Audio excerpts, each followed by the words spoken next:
Hi everyone! Welcome to the Empath Tarot. Another love reading, timeless and general. Take what resonates lang po. Maybe some part of the reading makaresonate kayo, some part of it. Hindi tingnan natin ngayon.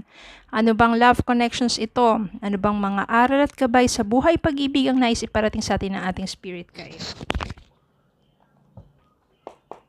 Spirit guide, send me messages. Anong love connections, lessons in life and guidance ang nais niyong ipabatid sa aming mga aral, gabay sa buhay pag-ibig?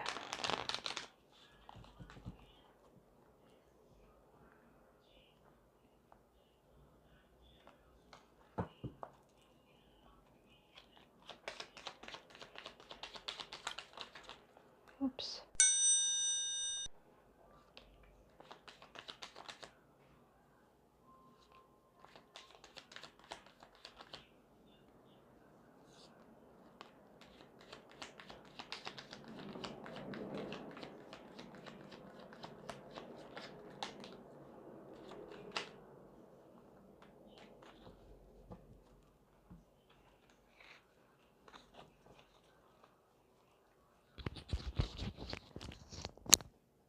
Nine of Cups, Page of Wands, Three of Pentacles, King of Cups, Strength, Four of Pentacles, King of Wands, the Hierophant, Eight of Wands,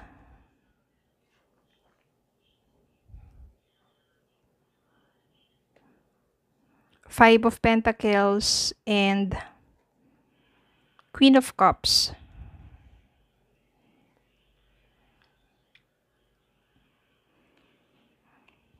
Okay, meron ditong Four of Pentacles, Five of Pentacles, Three of Pentacles.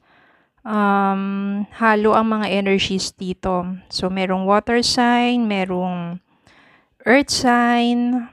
Yan. Meron ding wands. So, meron ding fire sign. Okay, so yun yung mas malalakas, yung tatlong energies na yun. Earth, fire, and water sign. Kasi parang may conflict dito. Ngayon, malakas to sa mga mag-partner, pwedeng mga mag-asawa na, kasal na. Okay. Ang nangyari dito, so Four of Pentacles, pagdating sa pera, no, meron kayong mga pinag-awayan. Dahil maaring yung partner mo masyadong mahigpit sa pera, or masasabi natin na maaring sigurong nag-try siya mag-invest something, pero nalugi. Five of Pentacles. Nalugi ito, or na maaari kasi hindi siya hindi niya pinaalam sa'yo. O pwede rin naman sa sugal. Ganun, di ba? Na parang, kala mo, itinago niya yung perang na-save, kinita ninyo, pero ang nangyari, isinugal, ganun, or ininvest, pwedeng na-scam, pwedeng nalugi, pwedeng namang isinugal, na italo, ganun. Pinag-awayan ninyo ng person ninyo to. Maari siguro na nagkalayo kayo ng person ninyo, pero ang maganda dito, pinapalakas nyo pa rin, pinapatatag ninyo ang inyong samahan. Gustong ayusin na ng person mo dahil gusto niyang bumawi sa'yo, gusto niyang parang ano yung mga pagkakamali niya. Kasi nga naman, bakit nga naman, syempre, lalo na kung savings ninyo yon, tapos, ipinusta niya or nagalaw niya or ginamit niya, lalong-lalo na't walang paalam sa'yo, no? Gusto niyang, ayan, nagkaroon kayo ng heart-to-heart talk, magkakaroon kayo ng pag-uusap. Kung kayo ay long distance, malakas dito na isa sa inyo ay nagtatrabaho abroad, tapos ang isa maaring nandito sa Pilipinas, o basta magkalayo, parang ganon. Okay? Kailangan nyo lang pag-usapan ng maayos, ng mabuti, para magtulungan kayo. Nandiyan na rin yung parang forgiveness, asking forgiveness. upang sa gayon ay may ayos na yung mga pagkakamali. Yan, kailangan nyo lang pagtulungan, Three of Pentacles, to work things out between sa relationship ninyo. At the same time, pagdating sa finances ninyo, kasi yung person mo truly desires, di ba? Na ikaw yung makasama niya at ayaw niya na masira yon dahil dun sa mga bagay na yun na, inaamin niya na nagkamali siya. Ngayon, meron pang pagsubok dito kasi merong third party involved. So, King of Wands is someone, sabihin masyado siyang attractive, na maaring ma-attract kayo sa taong to, na medyo unti-unting nabubuo yung feelings ninyo sa taong to. Kasi siguro ito yung kasama ninyo o malapit sa inyo na pwede rin naman pagsilosan ng person mo. Pero yung person mo, mahal na mahal ka niya at ganun din naman, mahal mo rin naman yung person mo, yung partner mo, maaring asawa mo. Nagmamahalan naman talaga kayo. So, maaring ito yung sinasabi natin na isang pagsubok or isang challenge sa inyong pagsasama pagdating sa financial matters at pagdating sa mga temptation. Kasi ito, maaring wala naman talaga kayong truly na connection nito, pero nandyan siya na parang nagpapahiwatig, nagpaparamdam, ganyan, parang tinitempt ka na gumawa ng kasalanan. So, para siya yung sabihin natin na maaring kaibigan na may feelings sa'yo o maaari naman talagang dati mo na siyang maliligaw, mga ganon. Siya yung nagiging, parang sabihin natin, challenge o hadlang dito sa pagsasama ninyo.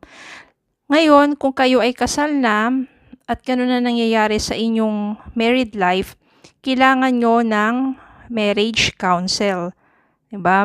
Para hindi mabuwag ang inyong pagsasama at parang lalo pang patibayin ang inyong pagmamahalan kasi love nyo naman ang isa't isa eh.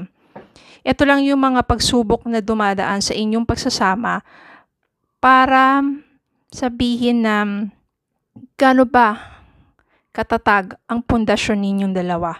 Gaano ba kalalim ang pagmamahal ninyo sa isa't isa. Na sa mga pagsubok na yan, pagdating sa financial matters, mga pagkakamali, pagkukulang na yan, at pagdating sa temptation na yan, ay mabubuwag na kayo or lalo pa kang lalakas ang inyong pagsasama. So, ito yung mga pagsubok na yan.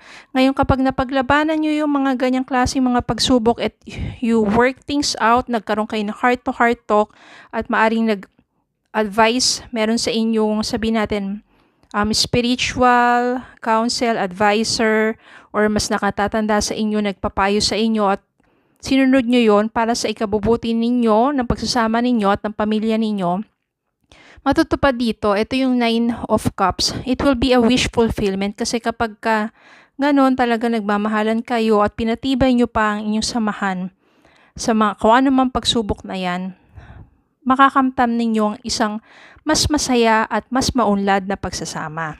Okay?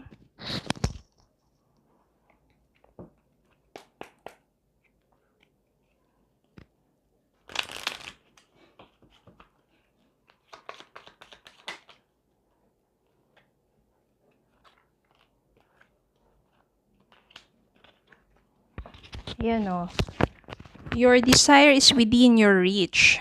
Have faith as everything is working in your favor. So, your desire is within your reach. Nandiyan lang naman, abot kamay lang naman talaga yung pagnanais ninyo kung nais ninyong maayos ang inyong pagsasama, lalo na pareho nyo namang mahal ang isa't isa, nagkaroon lang ng mga pagsubok, maring pagkakamali. Ang pinaka-importante is pareho ninyong gustong ayusin.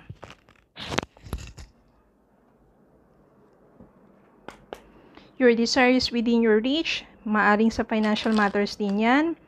Na kapag pinagtulungan ninyo, especially when you are married, when you are couples, when you are partners, nagtulungan kayo, talagang uunlad kayo ng gusto. Na butterfly. Relationship evolving to the next phase, healing the inner child, growth. Magkakaroon ng growth. Masasabi natin magkakaroon dito ng pag-unlad, development, growth dun sa level of your relationship. Kahit kasi sabihin na natin na married kayo, married couples, or kahit hindi pa, pero minsan kasi kailangan, di ba, sinusubok kayo para dun talaga ma-measure kung kagaano katatag, kagaano kalalim ang inyong pagmamahalan. And kapag nalagpasan nyo yun, talagang nandun, you will grow as a couple. You will grow, your love evolves, you grow personally, your partner grow personally, and you grow together. Diba? Yung butterfly na yan is also a sign of transformation. Yung transformation na yan, so parang nagsimula kayo, sabihin natin sa isang relationship na okay, love, gusto niyo isa't isa, love ninyo isa't isa, pero hindi pa ganun yung deep and unconditional love. Pero when that butterfly, di ba, transform from caterpillar into butterfly, nagiging maganda talaga ang resulta niyan, lalo na meron kayong growth. Okay, so ganyan talaga sa relationship. Kailangan lang talaga, pag may mga pagsubok, wag bibitaw agad, subukan mo nang ayusin upang maging mapatatag ang inyong pagsasama. Okay, so yun lang po. Maraming salamat po for watching. Please don't forget to like, share, comment, and subscribe. Follow me in Facebook since naka 2,000 followers na tayo sa Facebook. Magkakaroon po tayo ng face reveal pero photo lang po muna. Okay, so yun lang po. Maraming salamat po for watching. Follow me also in TikTok. Have a good day po and God bless.